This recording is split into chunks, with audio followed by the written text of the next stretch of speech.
قاسم ابن حسن ہے قاسم ابن حسن ہے قاسم ابن حسن ہے قاسم ابن حسن ہے قاسم ابن حسن ہے قاسم ابن حسن ہے قاسم ابن حسن ہے قاسم ابن حسن کربل کی گرم ریتی پہ ہے ٹکڑے تیرا بدن ہے قاسم ابن حسن ہے قاسم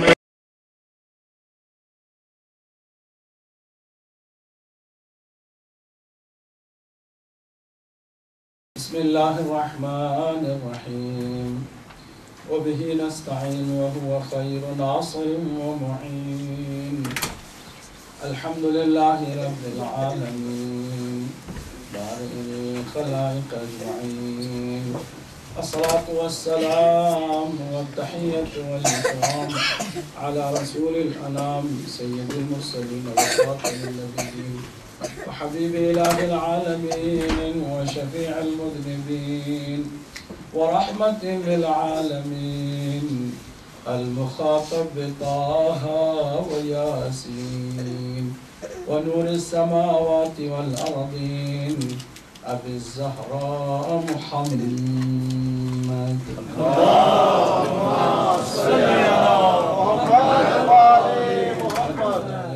الطيبين الطاهرين المعصومين المظلومين المنتجبين المكرمين الميامين واللعن على أعدائهم أجمعين من ليلنا هذا إلى يوم الدين أما بعد فقد قال الله الحكيم في كتابه الكريم بسم الله الرحمن الرحيم ذلك بأن الله هو الحق وأن ما يدعون من دونه هو الباطل وأن الله هو العلي الكبير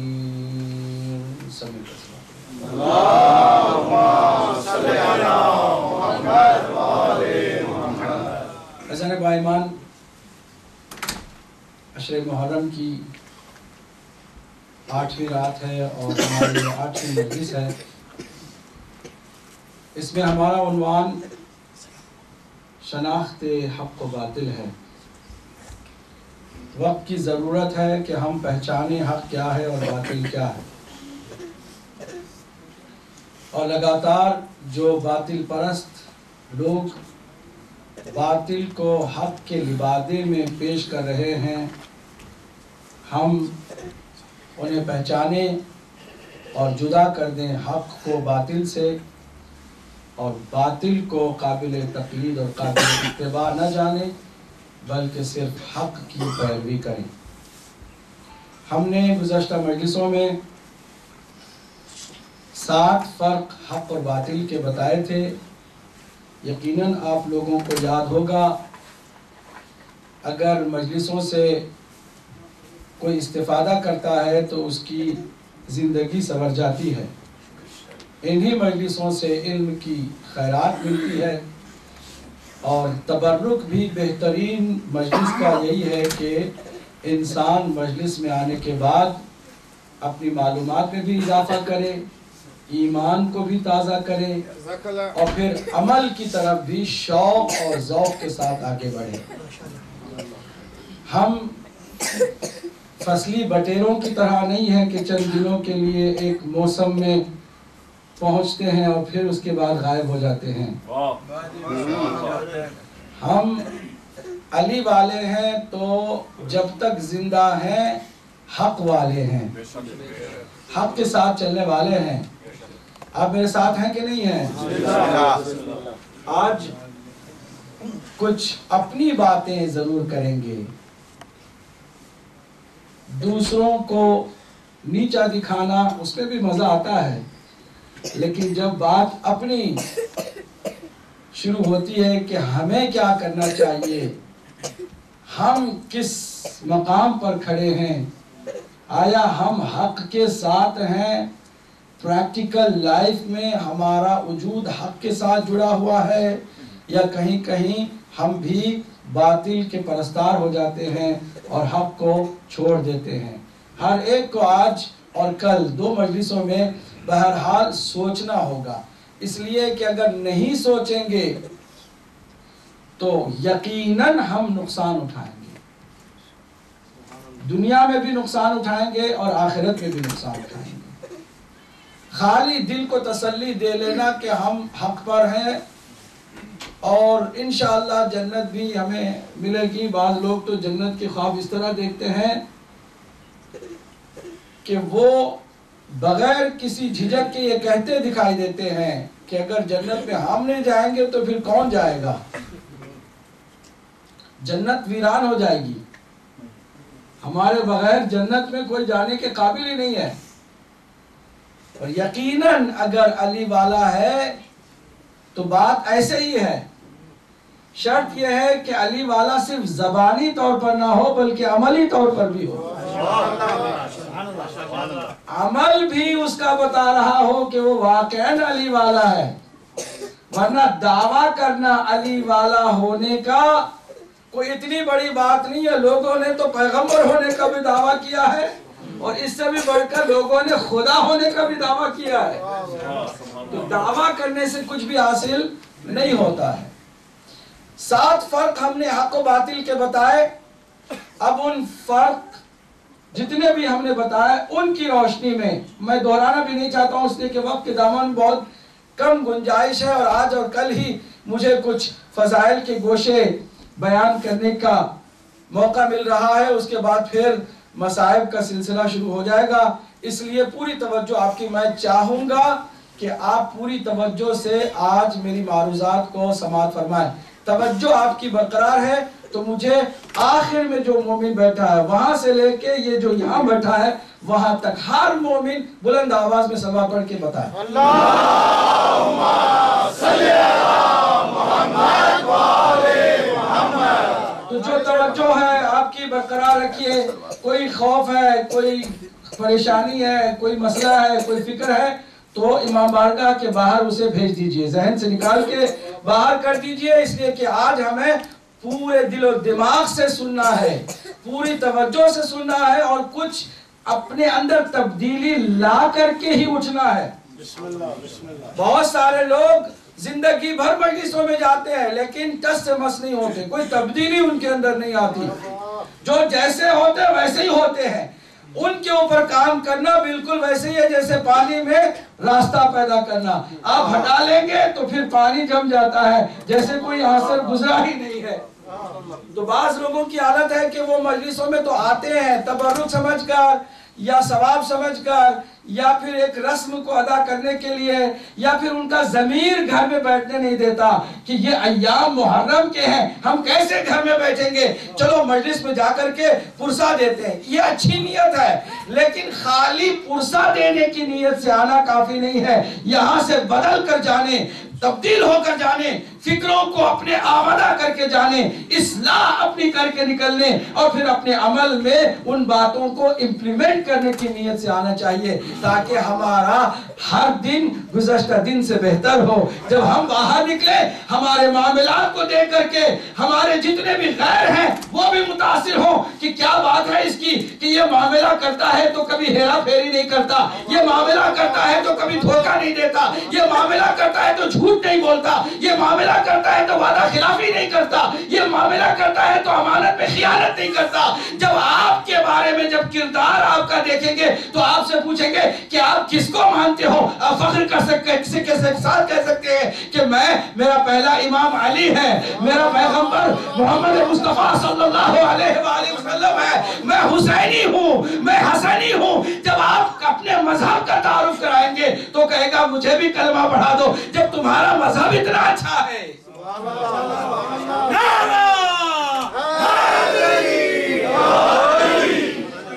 لیکن اگر مسلمانوں کی حالت بری ہے نا تو اس لیے ہے کہ ان کا کردار برا ہے.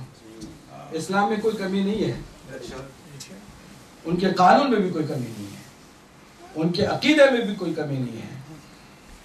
کمی ہے تو ان کے عمل میں.